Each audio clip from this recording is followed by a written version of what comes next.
Hi.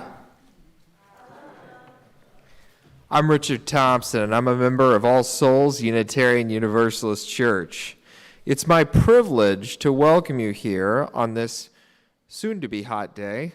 For those of you joining us over the internet, welcome as well, and thank you for joining us. Our candle of remembrance today is lit in honor of Larry Bloomer, our longtime member. I'm also privileged to announce that our beloved minister, the Reverend Kendall Gibbons, recovered enough from her stroke suffered at General Assembly to be discharged from physical therapy on Thursday.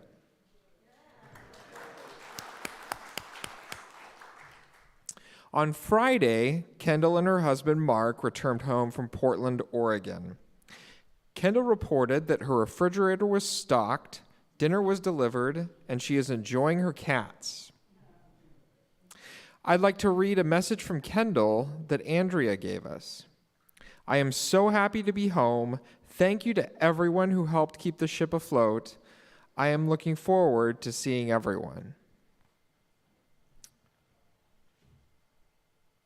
At this time, if you've brought a guest, please stand up and have them stand up as well and introduce them by telling us where they're from and what their name is. Come on, don't be shy. Okay, well, are there any visitors here today that are coming that would like to stand and say their name and where they're from?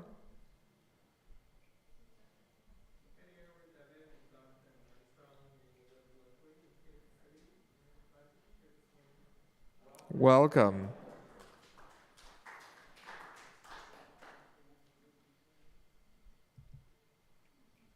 All right, if that's it, I guess we'll move on to lighting the chalice.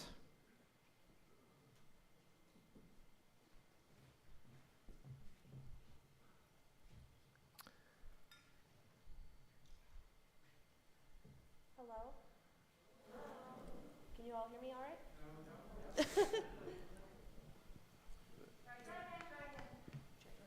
Try again. Hello?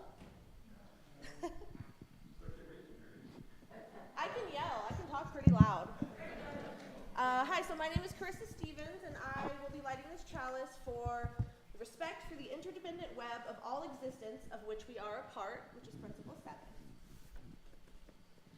And I just put out the candle that I'm supposed to light the chalice with by touching the match to it. I don't know if there's another lighter somewhere I could use. I can help you. Oh, amazing. There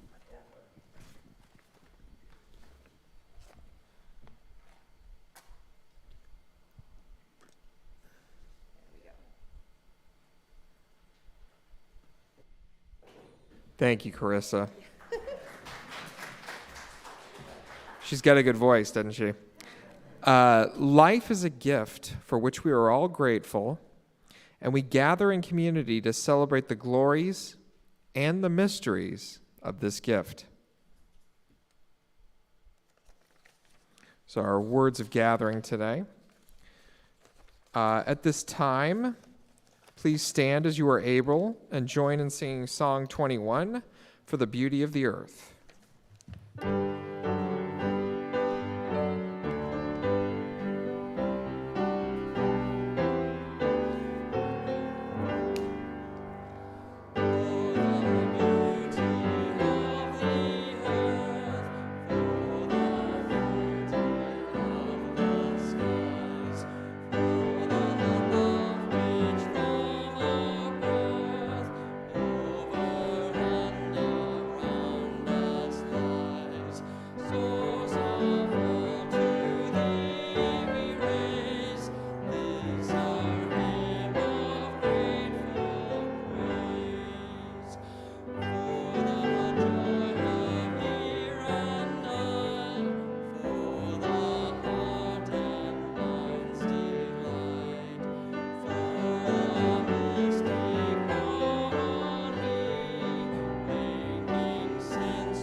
Please remain standing for reading the covenant. Together we affirm, goodwill is the spirit of this church, and service is its law. This is our great covenant, to dwell together in peace, to seek the truth in love, and to help one another. Thank you. Please be seated.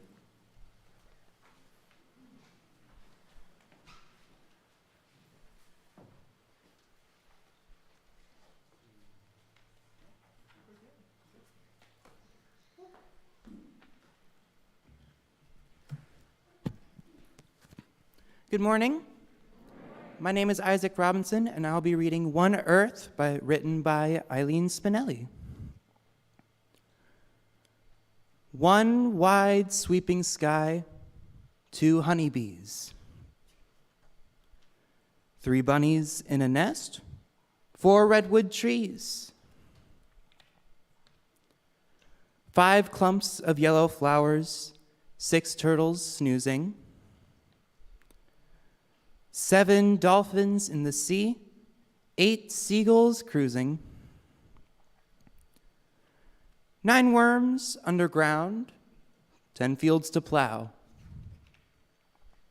Celebrating Earth, counting backwards now.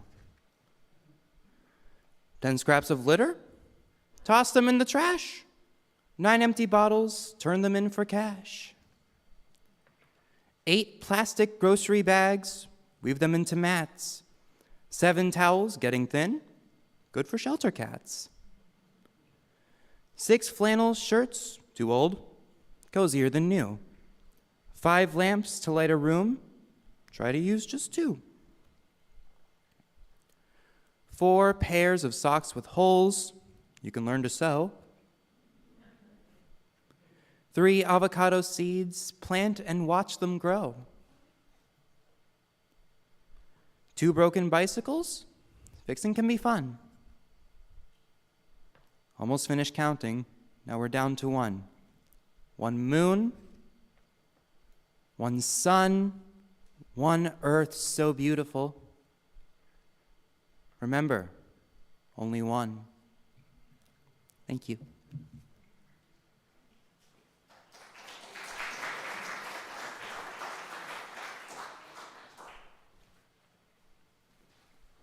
Thank you, Isaac. Please join in singing our children out to their classes. The teens will stay for the remainder of the service. Go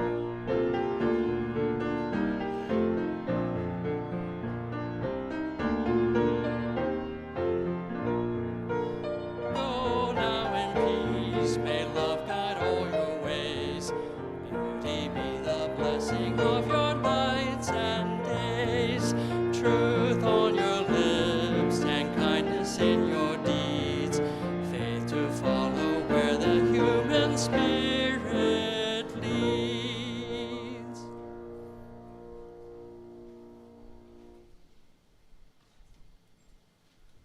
All right, so moving on to the offering. Our offering today goes to Green Sanctuary. This is a group our congregation emphasizes our understanding that we are a part of the independent web of all existence. Through the work of Green Sanctuary, we've made positive steps toward the sustainability of planet Earth. As one small step that we are starting to investigate the possibility of electric vehicle charging stations in our parking lot. That's a preview of some coming attractions. Funds collected today, not designated for other purposes, will go to Green Sanctuary. You may write Green Sanctuary in the memo of your check, though, if you so desire. If your check is for your pledge, please indicate pledge in the memo section. The offering will now be given and gratefully received.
Please join me in the dedication of our offering.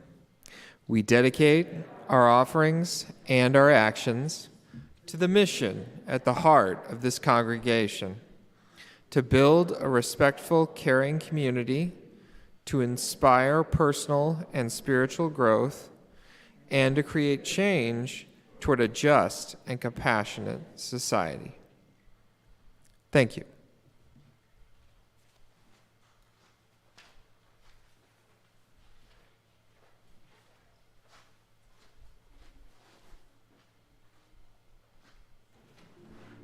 Fun fact, planet Earth is 4.5 billion years old.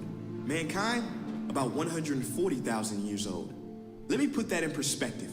If you condense the Earth's lifespan into 24 hours, that's one full day, then we have been here on this planet for, drum roll please, 3 seconds.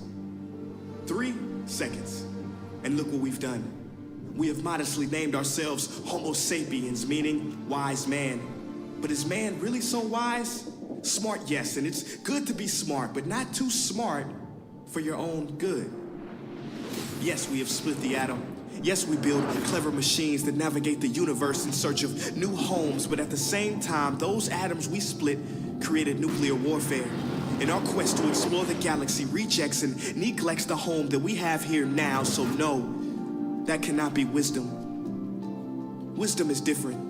While intelligence speaks, wisdom listens, and we willingly covered our ears to Mother Nature's screams and closed our eyes to all of her help-wanted signs.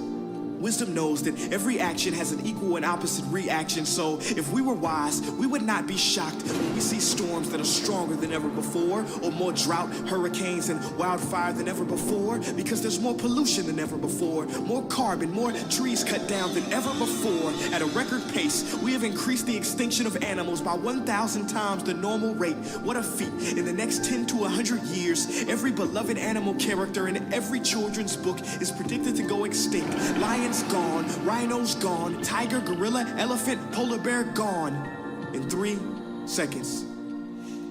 Species that have been here longer than us will be gone because of us in this 3 seconds.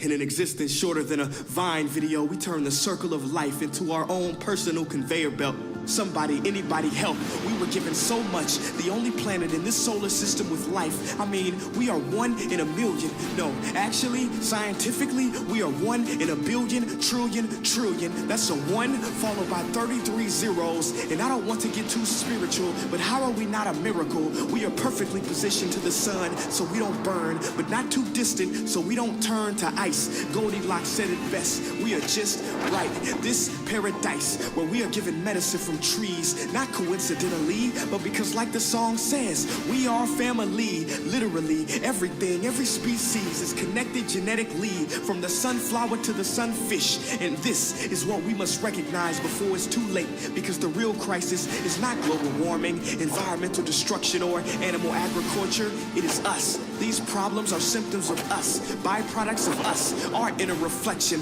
loss of connection has created this misdirection. We have forgotten that everything contributes to the perfection of Mother Nature. Corporations keep us unaware and disconnected, but they have underestimated our strength. Contrary to popular belief, millions are waking up out of their sleep, seeing our home being taken right up under our feet.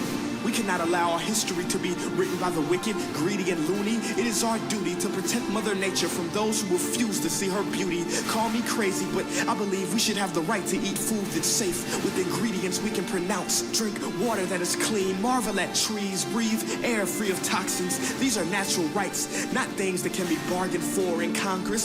See, they want you to feel powerless, but it has been said that something as small as the flutter of a butterfly's wing can cause a typhoon halfway around the world. But when enough people come together, we too will make waves and wash the world into a new era filled with love and connection, freedom for all without oppression. But it is up to you, yes, you watching this behind this screen, to make the effort, because time is of the essence, and only together can we make it to the 4th second.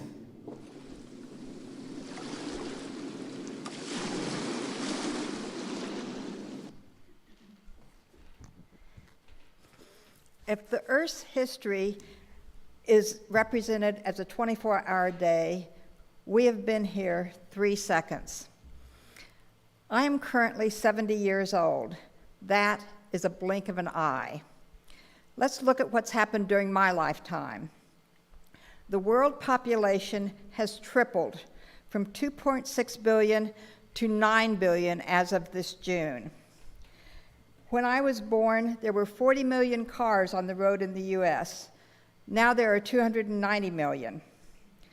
The 1950s were the first decade more Americans traveled by air than by rail. Today, the FAA monitors 45,000 flights a day. The average home size has doubled from 1,000 square feet to 2,000 square feet. This, while the average family size has shrunk by more than half. And we have new businesses, a new business of storage units to provide space to people who can't fit all their stuff in their big houses, and another business devoted to decluttering. When I was a child, most clothes were made of natural fibers, such as cotton and wool. In 1964, permanent press was invented. It was 2/3 polyester, think plastic, and 1/3 cotton. Now 62% of our clothes contain materials made from fossil fuels, which do not decompose in the landfill. When I was a child, I had one outfit for each day of the week, and they were hand-me-downs because I had an older sister. Now most people's closets are packed with clothes. In 1946, President Truman predicted a famine for half the world. Now, part of that was due to the destruction caused by World War II, but it was also expected because traditional agriculture simply couldn't keep up with the growing population. Then the Green Revolution kicked in. Hybrid seeds, more land devoted to agriculture, often with the use of irrigation, pesticides, and herbicides. People began to, the only reason for starvation was because of unequal distribution of resources and, basically unequal distribution. But this is not sustainable. The Green Revolution is not sustainable. Our aquifers are shrinking. The diversity of plants is shrinking, and our pollinators are going extinct. When I was a child, plastic had been invented, but it was relatively rare. If you wanted a pencil, you went to the store, got it out of the bin, and took it to the register.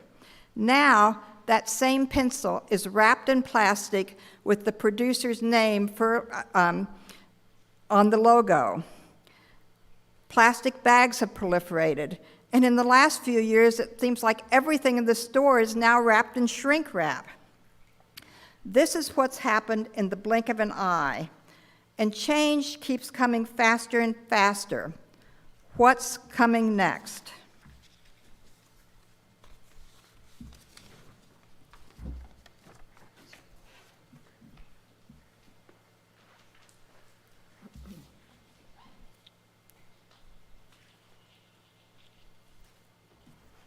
Good morning. I'm Roxy Jones. My reading is from the National Academy of Science, which is a nonprofit, private society of distinguished scholars. It was established by an act of Congress signed by President Abraham Lincoln back in 1863. The NAS is charged with providing objective advice to the nation on matters related to science and technology. A study they published in January 2021 states, nature is under siege. In the last 10,000 years, the human population has grown from 1 million to 7.8 billion. Much of the Earth's arable lands are already in agriculture. Millions of acres of tropical forest are cleared every year. Atmospheric CO2 levels are at their highest concentration in more than 3 million years, and climates are erratically and steadily changing from pole to pole, triggering unprecedented droughts, fires and floods across continents. Indeed, most biologists agree that the world has entered its 6th mass extinction event, the first in 66 million years, when more than 80% of all species, including the non-avian dinosaurs, perished.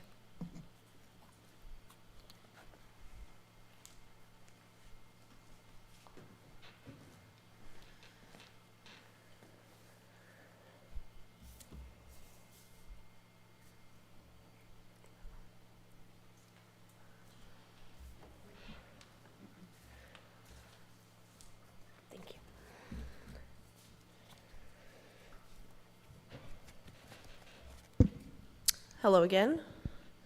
I have a reading from Greta Thunberg. We must change almost everything in our current societies.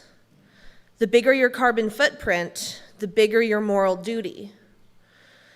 The bigger your platform, the bigger your responsibility. Adults keep saying, we owe it to the young people to give them hope.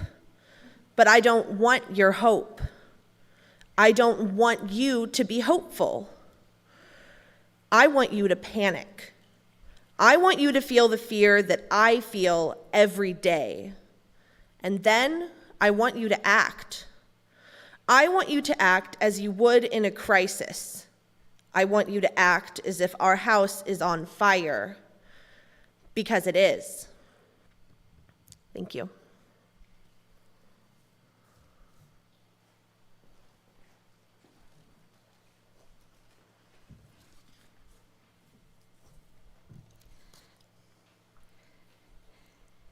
If we believe we are part of the web of life, those readings should alarm us. As if a metaphorical asteroid, which we helped create, is heading toward the Earth, stopping it should be our priority. If our house is on fire, everyone should join the bucket brigade. Delay is not an option. This doesn't mean we have to stop working on other social justice issues, but the impact of our actions on the Earth should be at the top of our agenda. Some of you may remember Maslow's hierarchy of needs, or pyramid, from psychology class. In his pyramid, at the bottom are food, water, and shelter. Other needs are stacked on top, needs such as safety, then love and belonging, then esteem and self-actualization. If the basic needs of survival are not met, people do not have the energy or the resources to deal with things which are higher on the pyramid. Are you interested in issues of income inequality? Climate change climate change is causing more storms, and the worst is yet to come. Hurricanes, fires, droughts, floods, heat waves. Sound familiar? The impact of these events is the greatest on the people who are most financially and physically vulnerable. My sister and her family lived through Hurricane Harvey in Houston. They had 5 feet of water in their house for 10 days. They lost vehicles, they lost photos, heirlooms, and they had a massive cleanup effort. But they were well insured, and they came out of it pretty well. Not true for the more financially vulnerable. Even if climate change were solved tomorrow, the 6th extinction would still exist. Mainly because of pesticides and habitat destruction, our insect populations are falling dramatically. Why should we care? Because they pollinate 80% of our food. They are the sole source of food for many birds, reptiles, and small mammals. And they play a major role in the conversion of waste to soil. Without them, our food chain is endangered. Are you concerned about the fair distribution of resources? If the food chain is in danger of collapsing, you need to focus on that in order to make sure that there are resources to distribute. Our aquifers and water tables are falling.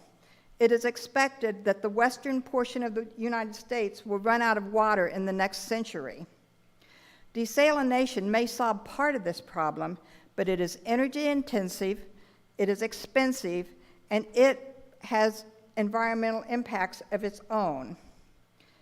Are you concerned about refugee issues or homelessness? The UN Refugee Agency reports that in the last decade, twice as many people were displaced by weather as by war and conflict. Now, that report did come out before the invasion of Ukraine, but it doesn't change the fact that our refugee issues are getting bigger. During the last extinction, our ancestors did pretty well. You know those furry little rodents who didn't have to deal with the pesky dinosaurs anymore? But I don't think that we will do as well if we don't make changes soon.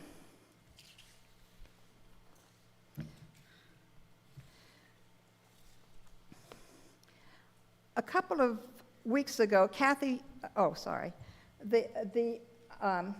any of you seen the sitcom The Good Place? In it, the Kristen Bell character, after her untimely death, ends up in a neighborhood waiting to go to the good place. Now, she quickly realizes that a mistake has been made and she should be going to the bad place instead. The rest of the series is about her and her companions outwitting the powers that be as she slowly changes into a person who should go to the good place. In one episode, they discovered that the accounting system has been messed up. No one has made it into the good place in 500 years. Why? Because life is complicated, and there are unintended consequences for well-intended actions. In 1534, a man gave his grandmother flowers for her birthday. He got points that got him into the good place. Recently, another man did the same thing. He got demerits. The phone he used to call in the order was made in a sweatshop. The flowers were produced by immigrant labor. Toxic pesticides were used. They were shipped in planes with a massive carbon footprint. And the profits went to a billionaire racist CEO who sent his female employees pictures of his genitals. It's hard to take care of the environment. Our economic system is built upon constant growth. Planned obsolescence is built into all of our products. We are exposed to thousands of ads. The fashion industry tells us that what we wore or how we decorated our house last year is no longer sufficient. We consume and consume and consume, and then we dispose. Out of sight, out of mind. It's easy to get discouraged. I hear people say things like, the worst won't happen until after I'm gone, or the problems are too big, I can't make a difference, or there are so many other social justice issues, my priority are elsewhere. We are badly in need of hope when it comes to the environment. We can't succeed without it. A couple of weeks ago, Kathy Riegelman gave a sermon about hope. She quoted Walter Farley, who said, "Hope is paradoxical because it is a confidence, even courage, in the midst of a situation that should invoke mere resignation and despair." And the environmental crisis does invoke resignation and despair, but not only resignation. I hear a longing. I hear a longing of people wanting to do more about the environment. I hear a longing of people in All Souls who want this church to do more. But there are good signs. Kansas City has a large-scale climate change plan. The buses in Kansas City are now free, and they are looking at ways to expand the bus routes. Bike paths are starting to appear. The Kansas City parks are beginning to swap out flashy annuals for natives. Do you need more help to live greener? The Sustainable Living team of the Green Sanctuary has now got a table in the lobby with tips. And I'm beginning a class this week about how to change your mind to help you deal with the environment. Things like how to make your values align, your actions align with your values, how to change your habits, and how to inoculate yourself against all those ads. In addition, while the scientists have been studying the environmental crisis, psychologists have begun to study positive psychology, or happiness. What have they discovered? That the accumulation of things does not make us happier. In many cases, it makes us more stressed out and more unhappy. What does make us happier? Gratitude, social interactions, and having a purpose in life. Here's more good news. We are a very adaptive species, and we do our best work when we work together. Good ideas are contagious. Hope is contagious. Yes, it will be difficult, and we won't know if we have succeeded in our lifetime. But can you think of a better way to spend your life?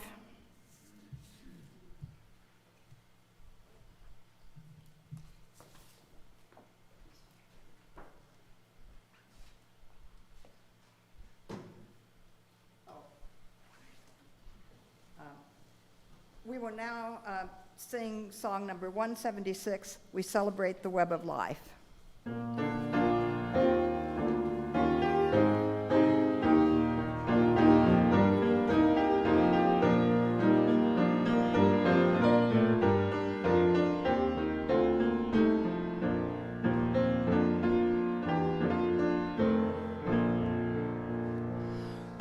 celebrate the web of life, its magnitude we sing, for we can see divinity in every living thing.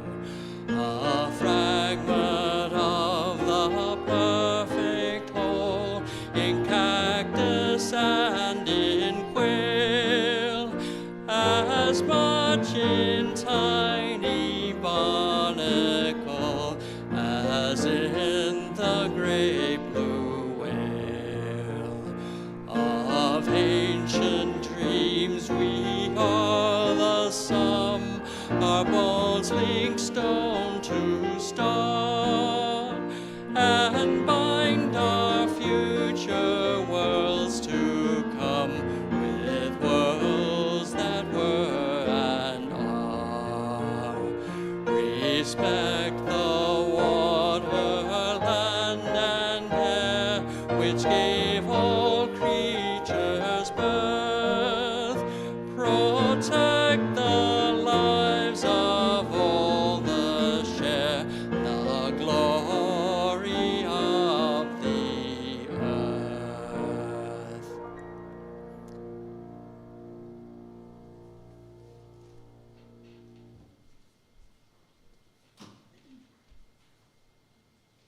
As I extinguish this flame, may we go forth with concern and hope for the web of life.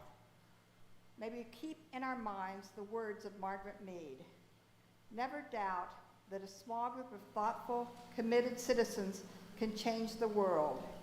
Indeed, it is the only thing that ever has.